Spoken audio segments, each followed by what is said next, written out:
एक बार की बात है, एक गांव के एक घर में पति पत्नी रहते थे। अरे जी, ये क्या, मेरे तो गहने अभी तक तुमने नहीं बनवाए और मेरी सहेलियों के पास बहुत गहने हैं। मेरी तो किस्मत ही फूटी जो मेरी शादी तुम्हारे साथ हुई। अरे तुम ये क्या कह रही हो? थोड़ा सब्र करो, एक दिन मैं भी बहुत धनवान बन जाऊंगा और तुम्हें बहुत अच्छे अच्छे गहने दिलाऊंगा। अरे जी, आप ये क्या कह रहे हो? आपकी एक बकवास तो मैं 10 सालों से सुन रही हूँ। पोपीलाल बहुत ही ईमानदार और मेहनती व्यक्ति था और पोपीलाल की पत्नी गहनों के लालच में पोपीलाल को हमेशा भला बुरा कहती थी और फिर ऊपर से वो घर का काम नहीं करती थी और पोपीलाल जंगल में जाकर लकड़ियां काटकर अपने घर का गुजारा करता था।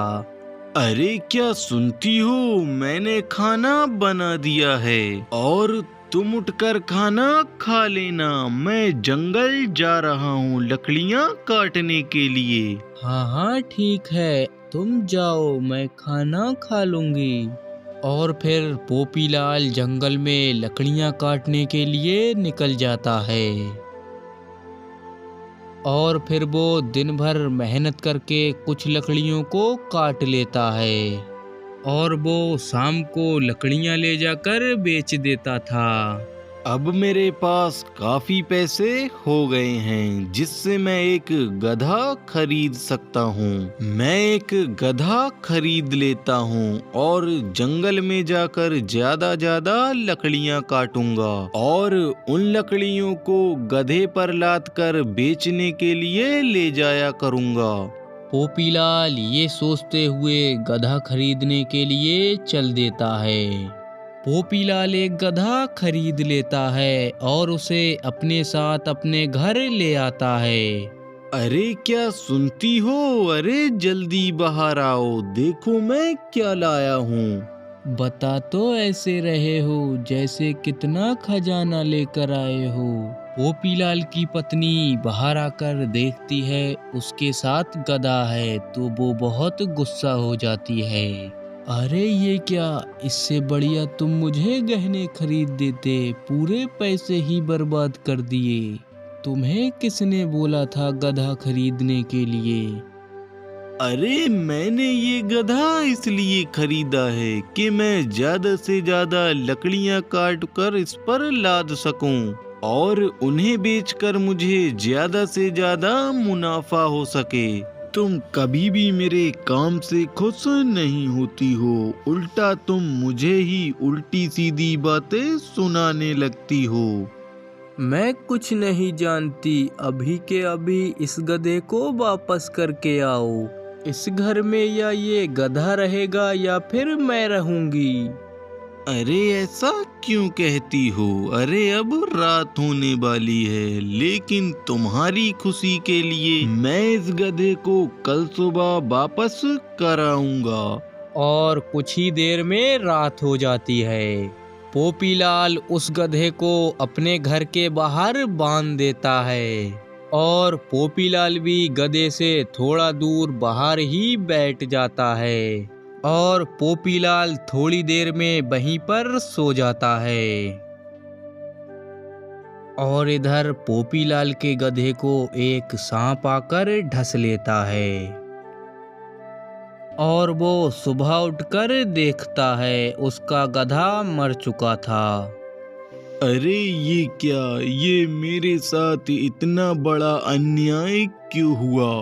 अभी कल ही तो मैं इसे खरीद कर लाया था और आज ये इसके साथ क्या हो गया? गधा सांप के काटने की वजह से मर चुका था। इससे पोपीलाल को बहुत दुख हुआ और कुछ ही देर में पोपीलाल की पत्नी वहां पर आ जाती है। अरे ये क्या, ये तुम कैसा गधा लेकर आए थे? ये तो एक भी दिन काम में नहीं आया। अगर तुम इसकी जगह पर मुझे कुछ गहने बनवा देते तो वो कुछ दिन काम भी आ सकते थे। अरे ये तुम क्या कह रही हो? ये सब होने के बाद भी तुम क्या कह रही हो? तुम मेरे जले पर और नमक छिड़क रही हो। तुम्हें मेरी बात हमेशा बुरी ही लगती है। अब मैं तुम्हारे साथ एक पल भी नहीं रह सकती। मैं तुम्हें छोड़कर जा रही हूँ। पोपीलाल की पत्नी पोपीलाल को छोड़कर चली जाती है। इससे पोपीलाल को बहुत दुख होता है। वाह रे मेरी किस्मत वाह, मैंने पूरी जिंदगी में काम कर कर कुछ पैसे जोड़े थे और उससे ये गधा खरीदा था, लेकिन अब इस दुख भरी जिंदगी से अच्छा तो मर जाना ही होगा। पोपीलाल ये सब कहकर जंगल की तरफ निकल जाता है। मैं इस दुनिया का कितना बदनसीब इंसान हूँ। मेरे अपने तो मुझे बचपन में ही छोड़कर चले गए। इस दुनिया में मेरा कोई नहीं है। आज मैं बिल्कुल अकेला हो गया हूँ। ये सब कहकर पोपीलाल रोने लगता है। अरे मेरी मदद करो, अगर कोई यहाँ पर है तो मेरी जान बचाओ। अरे यहाँ पर कौन है? ये किसकी आवाज आ रही है? ये सब सुनकर पोपीलाल इधर उधर देखता है। वो देखता है एक तोता जख्मी हालत में जमीन पर पड़ा है। पोपीलाल तुरंत वहां से उस तोते के पास जाता है। अरे तोते, तुम्हारी ये हालत कैसे हुई? मुझे एक बाज ने घायल कर दिया और मैं यहाँ पर आकर गिर गया। तुम मेरी मदद करो। पोपीलाल उस तोते को उठाकर एक सुरक्षित स्थान पर रख देता है। तुम यहीं पर रहना, मैं जंगल में से कुछ जड़ी बूटियां ले आता हूँ, जिससे तुम बिल्कुल ठीक हो जाओगे और जल्द ही उड़ने लगोगे। जैसे ही पोपीलाल जड़ी बूटी लेने के लिए जाने वाला होता है, फिर वहां पर एक चमत्कार होता है। वो तोता एक साधु का रूप ले लेता है। वाह भोला वाह, तुम गरीब तो जरूर हो और दुख के भी मारे हो, लेकिन फिर भी तुम बहुत दयालु हो। तुम्हारी इस दयालुता ने मुझे प्रसन्न कर दिया है। मांगो, तुम क्या मांगना चाहते हो? तुम जो भी मुझसे मांगोगे वो तुम्हें जरूर मिलेगा। क्या क्या आप सच कह रहे हैं साधु बाबा? हाँ पोपीलाल, तुम मुझसे जो भी मांगोगे मैं तुम्हें जरूर दूंगा। तुम मुझे अपनी मन की इच्छा बताओ। मेरी पत्नी मुझसे नाराज होकर अपने मायके चली गई है, जिससे मैं बहुत प्रेम करता हूँ, और मेरी पत्नी के अलावा इस दुनिया में मेरा कोई नहीं है। मैं चाहता हूँ कि मेरी पत्नी भी मुझसे प्रेम करे और मुझे समझे। जाओ पोपीलाल, अपने घर जाओ। जिस गधे को तुम खरीद कर लाए थे वो गधा भी जीवित मिलेगा और तुम्हारी पत्नी भी तुम्हारा घर पर इंतजार कर रही है। पोपीलाल साधु की ये सारी बातें सुनकर बहुत खुश हो गया। पोपीलाल, मैं तुमसे बहुत प्रसन्न हूँ। तुम्हें अगर अब भी कुछ चाहिए तो तुम मांग लो।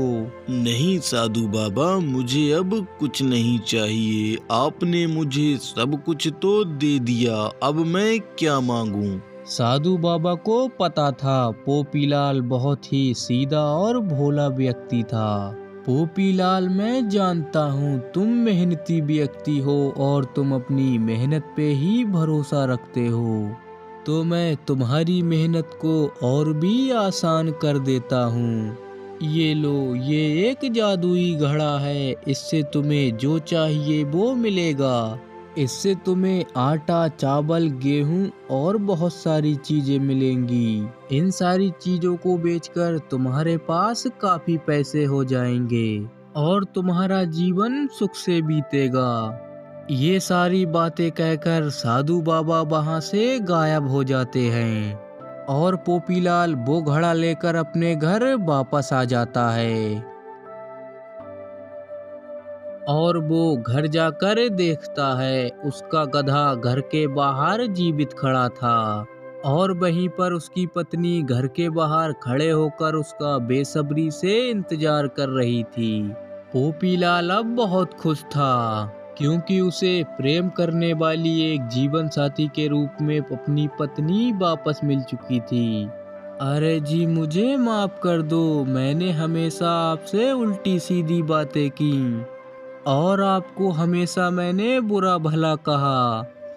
अरे कोई बात नहीं, जो बीत गया उसे बीत जाने दो। अब हम सच्चे दोस्त की तरह मिलकर काम करेंगे और बहुत सारे पैसे कमाएंगे और उन्हीं पैसों से तुम्हारे गहने बनवाऊंगा।